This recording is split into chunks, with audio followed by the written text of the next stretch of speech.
തുടർന്ന് നമ്മൾ മുമ്പോട്ട് പോകുമ്പോൾ നമ്മൾ കാണുന്ന ഒരു കാര്യം എന്ന് വെച്ചാൽ നമ്മുടെ ഒരു പാലിയേറ്റീവ് കെയർ ഹെഡ് ആയിരിക്കണം ഈ കാര്യങ്ങളിൽ ഒരു ഓവറോൾ സപ്പോർട്ട് കൊടുക്കേണ്ടത്.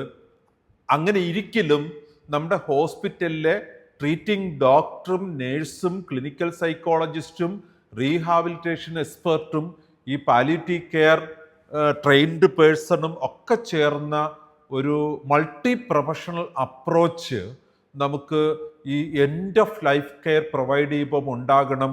അതാണ് അടുത്ത അച്ചീവ്മെൻ്റ് ഒബ്ജക്റ്റീവ് എലമെൻറ്റ്.